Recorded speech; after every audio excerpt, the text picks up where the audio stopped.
Let's talk about motivation. All y'all want to be motivated. You want to be motivated. Here are 5 ways to get motivation in your life that then translates into discipline without doing any hype based self improvement. My name is Mr. Carrot Man. I'm joking. My name is Zain Hussein.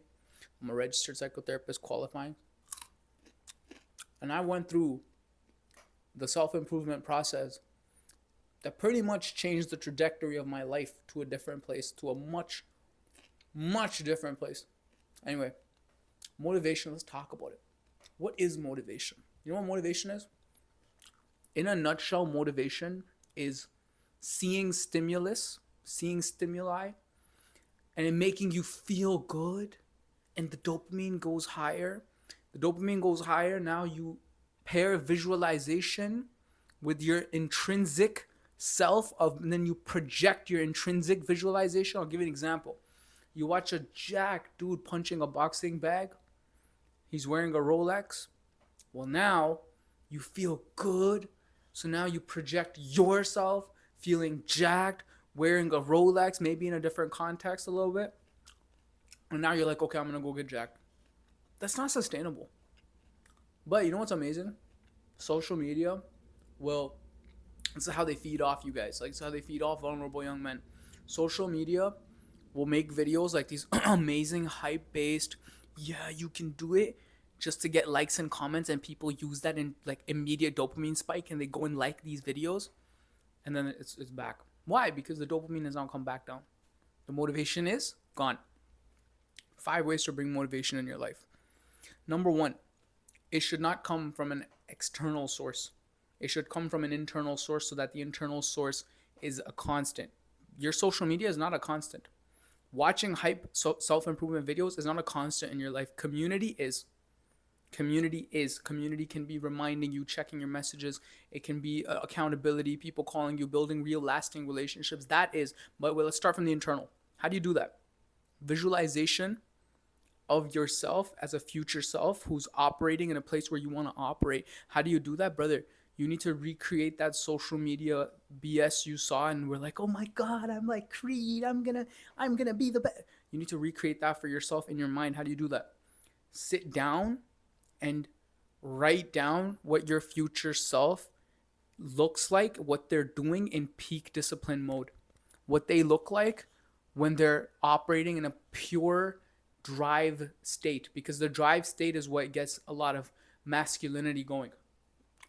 So for example, you write down, it's 3 a.m. My future self is on a treadmill in an empty gym wearing my, and so you have to relate it to yourself. He's wearing my Project Rock tank top. It's squeezing out because he's so big now. His left pec has finally outgrown the right pec and it's much bigger and it's balanced now, and his right bicep. You have to be specific. Specifically go in there, bro, and write down exactly what you envision your future self to be doing in that moment. And then you're going to extract all of that and write down what are the qualities of that future self, and you're going to name that future self your name. The thing though is you can name it, but it has to be a little bit different. It has to be something like Zane 2.0. You know, it has to be something like, you know, Nathan 1.5, Nathan 1.1, version 1, whatever. It has to be different than you now. The problem is we try and change ourselves based on our current identity, but the current identity will never let ourselves change because it's our default mode. You will go to the gym for a week, but because you don't think that, oh, I am a bodybuilder, you'll always resort back to the guy who never goes to the gym. Game!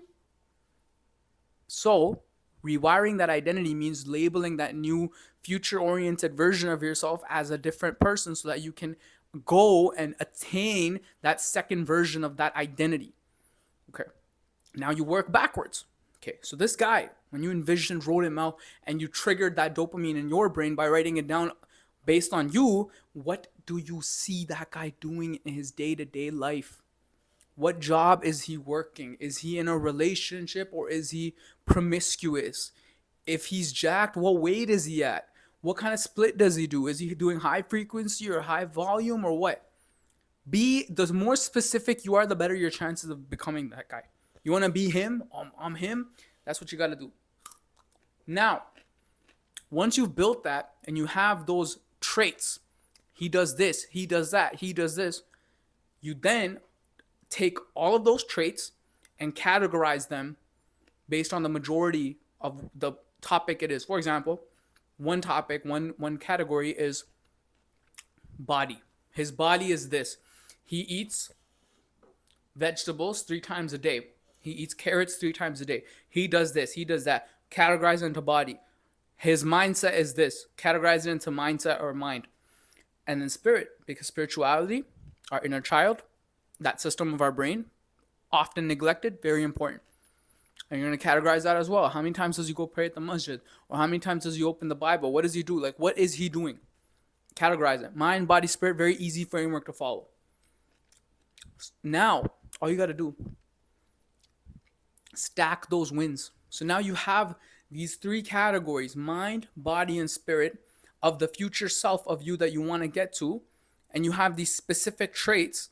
Now, all you got to do, with the help of someone or by yourself, pick one trait out of each category, not just one from one category, one from each category.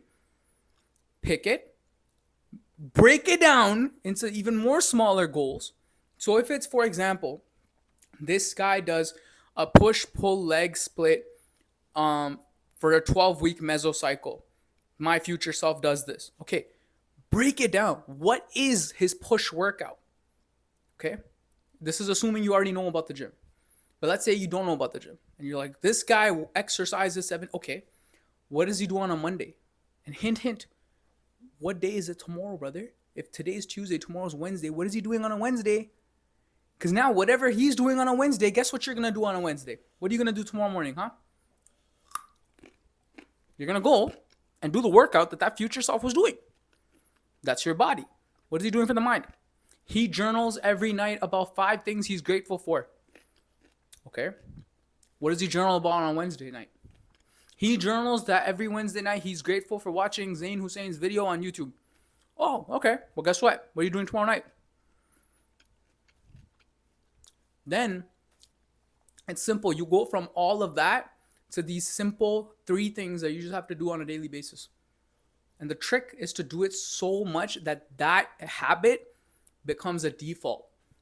So now you every Wednesday hit a push workout. You every Wednesday journal that. You every Wednesday pray Fajr on time. Do that long enough, now it becomes your default network. Now guess what? Now you have the framework. Now you go pick 3 more things.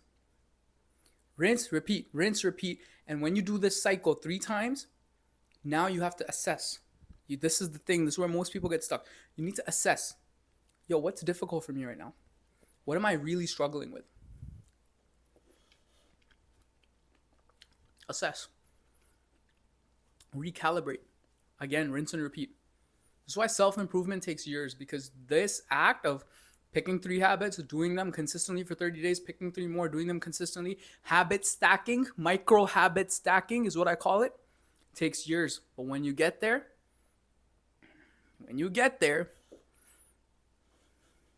it'll be like nothing to you because it's your default. I'm not forcing myself to eat a carrot right now, brother. That's what you need to understand. I'm not forcing myself. I love carrots, but old me never liked carrots. But you know what he did? Current self, his old version's future self, ate a bowl of vegetables every day. So you know what that guy started doing? Started by eating a carrot every day. Because he broke down the bowl of vegetables into what its components are. You don't need motivation. You need this framework and you need to apply it.